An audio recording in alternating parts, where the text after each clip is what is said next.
Welcome to the GCN Show. Welcome to the GCN Show. Welcome to the GCN Show. Welcome to the GCN Show.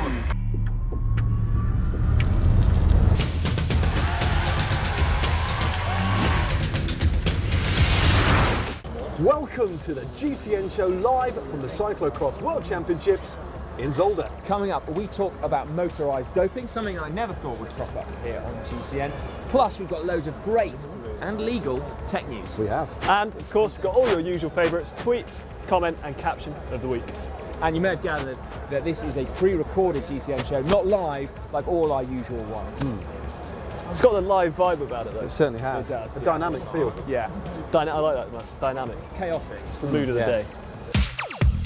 We're going to start this week's news show with some rather upsetting news from the World Championships here at Zolder. Now, rumours of motors on or in bikes have been circulating for several seasons now, but I, for one, I think you agree, never thought that anybody would be so stupid and morally bankrupt as to actually carry it out. Yeah, but it has happened here at Zolder in the under-23 women's race. A rider called Femke Van Den Driessche, who is actually the under-23 European champion, had a bike confiscated from the pits by the UCI actually during her race. And this bike has later tested positive for having a motor, if we can say that. Now, according to UCI regulations, Femke Van Den Driessche will get a minimum 6-month ban and between a 20,000 and 200,000 Swiss franc fine. Although the Average Cycle in a Ring blog points out that that is a minimum 6-month ban for having a non-compliant bike. So the fact that she's got a freaking motor in it means that she should get hit for much more. And personally, and I appreciate this is harsh because she is still a young rider, but I think she should get a lifetime ban, and every one of her support team that's involved should also get that as well. Terrible news aside, there is in fact a silver lining to this though, and that's that previously, to detect engines in bikes, the UCI had to get the mechanics of the teams to remove the bottom brackets and the cranksets and then have a look inside the frame. But thanks to all the time, money and effort that they've invested, they now apparently have an app or something like that on a tablet that they can scan frames with, and if they see something suspicious on that, they can then get the bike, remove the seat post and have a look inside. So it's now really practical to implement this on a full scale, which hopefully should scare any other cyclist out of ever doing this. Well, definitely, let's hope that Van der Driessche has the dubious honour of being the first, and let's hope the last rider to fall foul of mechanical doping. Let's hope so. Time now for the caption competition. Last week's photo was this of the Lotto Jumbo team, and the winner is Greg Boyd with this absolute cracker.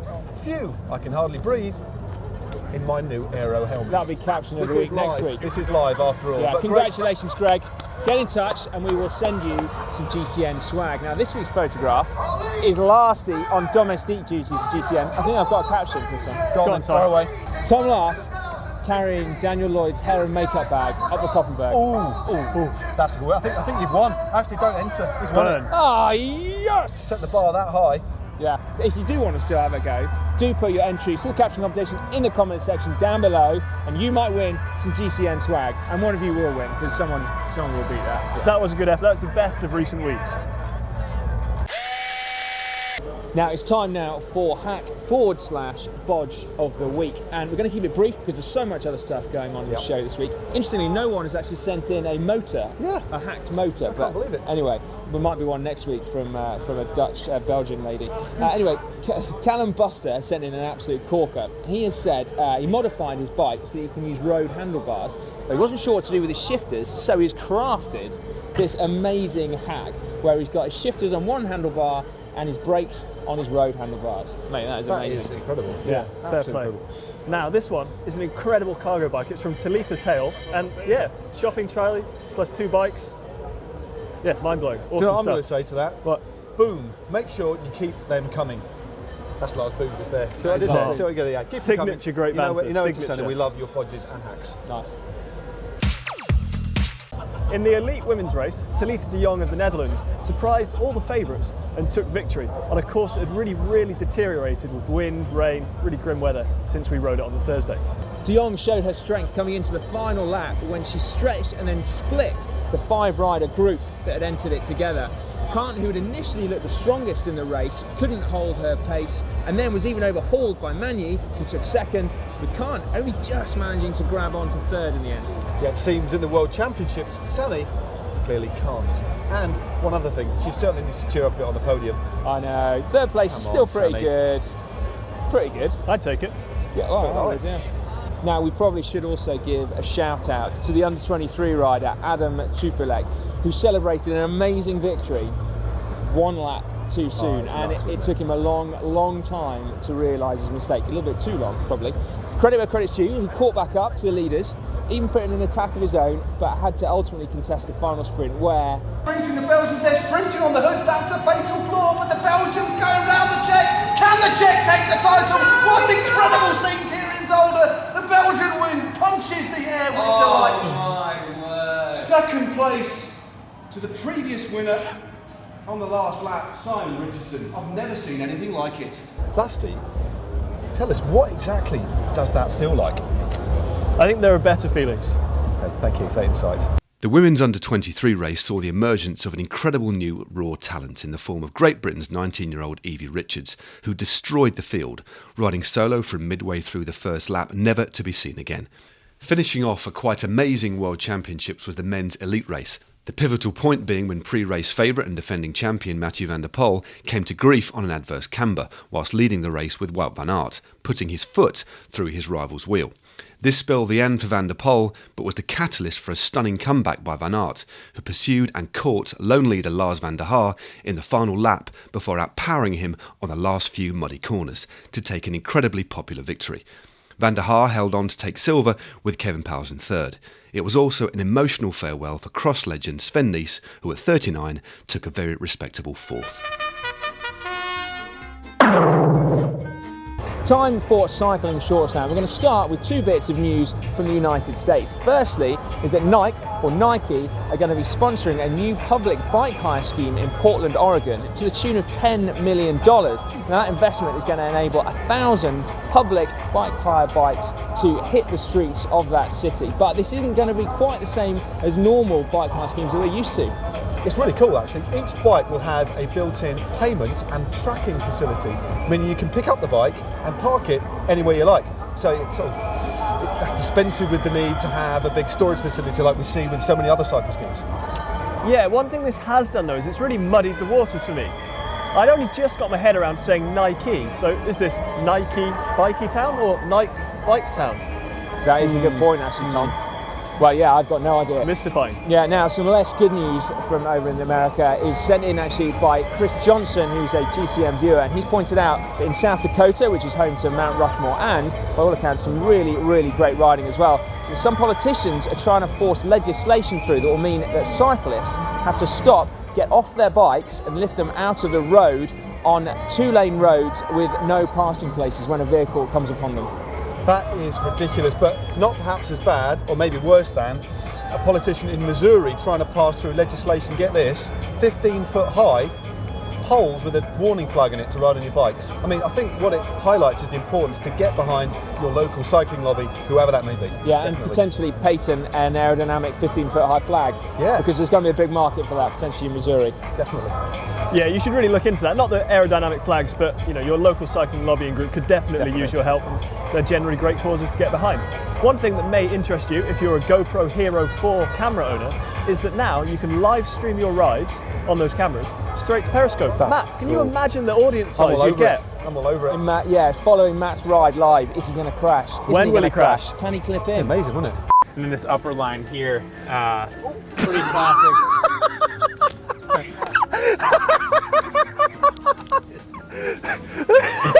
Take 2. And how about tips for clipping in? What happened there? Hit the pedals hard and send it. If you're not clipped in, just keep pedaling. Take it, Matt. Send it.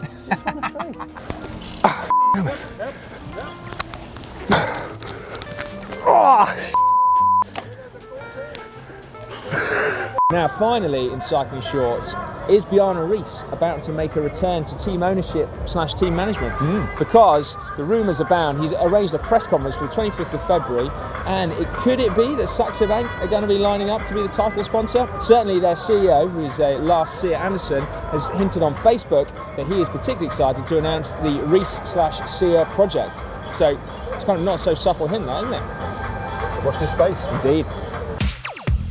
over onto the road now, and the Trofeo Mallorca has attracted some more star riders than usual this year. Andre Greipel, Gianluca Bambia and Fabian Cancellara have all won races as part of that series, and also Mikhail Kwiatkowski, who has been pushing hard and finished with 2 second places to his name as well. It's really interesting to see the stars really coming out to play in those races, but the complete other side of the world, at the Cadel Evans Ocean Road Race, it was British champion Peter Kenyak of Team Sky, who took Team Sky's first win of the year. He won solo. He attacked late into the last lap in the Geelong circuit at the Chillumbra Climb to solo home in front of the peloton by 6 seconds.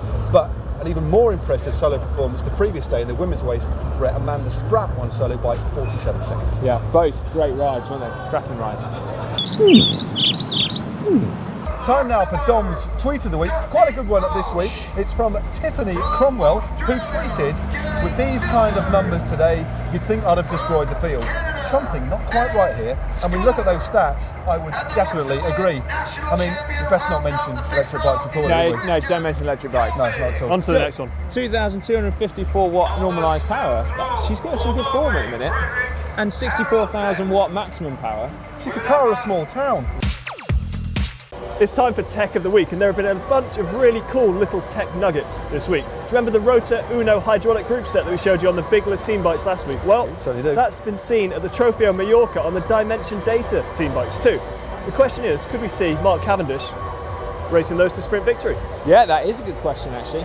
Now, one very cool tech release this week is the new Zipp 404 NSW wheels, or not safe for work as many of you have been calling them, because they are slightly pornographic.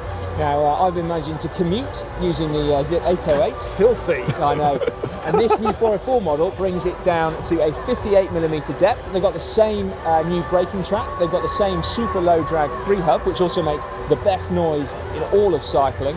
And they've also managed to shave off 135 grams from the Firepress model, bringing these in at just 1,505 grams, which is more than respectable, I think.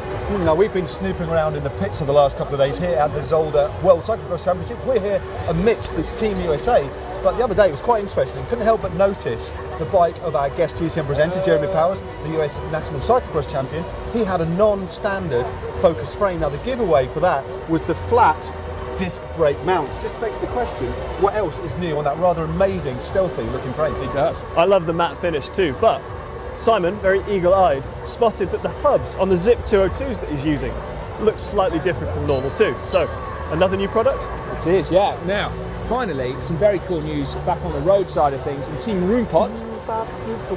Yeah, thanks. We got that, Matt. Yeah, the Dutch Continental team are going to be using only disc brake bikes this year. So apparently, they've said they can't afford to run dual bikes, so rim brakes and disc bikes. So they're going to be only on discs all season on their Isaac team bikes. Controversial, but very, very interesting to see how that goes. It is very cool. Practical. Time now for comment of the week. We've got 3 crackers for you. First up from František Schlesinger under our GCN World preview show. He says, one mistake, guys, in the name. Former elite cross rider isn't Matthew Stevens, but Matt Van Log. I actually think that's tacky. Yeah, we should keep that. Now, under the same video, this one jumped out for me. Richie Watkins says, Jeremy Powers might be rocking a wattage bazooka, but Matt looked like he has a wattage water pistol. Yeah. I didn't know you were going to read that one. Yeah, sorry. And then I really like this one from Ben Wright underneath Simon installing SRAM ETAP on his bike. Si looks like a pig in here. That's one happy boy. I am still really happy. We keep talking about it as well. Yeah. We should bloody be quiet about it. Yeah, sorry. Why can't I get it on my bike? You can have it after I've had it. On the channel this week, on Wednesday, it's 3 sessions to definitely make you a better climber. Improving your climbing is essentially all about improving your power to weight ratio, and that will be linked to your functional threshold power, which is essentially what you can do at a maximum effort of around about 1 hour in duration. So all of these 3 sessions will involve trying to increase that number. Well, guaranteed, apparently. Guaranteed. On Thursday, it's the 5 things to avoid when riding in a foreign country. But if we do that, you need to make sure you've got a proper map with you, or at least a phone with a decent amount of charge. Or a sat-nav. Which we haven't. No. Hola. Hola, we're lost.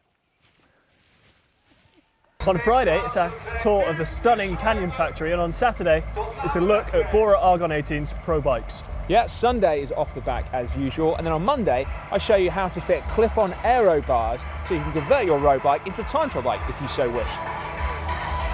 What's on Tuesday? Tuesday? Not from sunny Belgium. GCN Show! Yeah.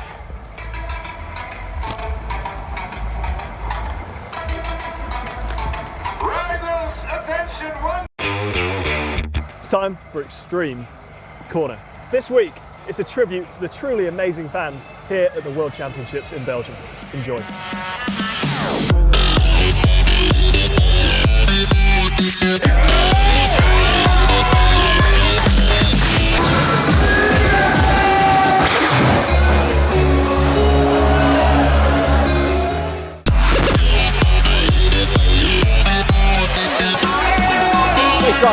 Absolutely nice. That was a mega conga as well. Yeah. That was well done.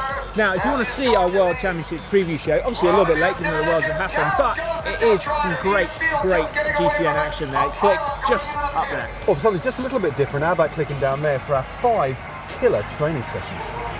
And if you'd like to subscribe to the channel and never miss another video, just click somewhere there.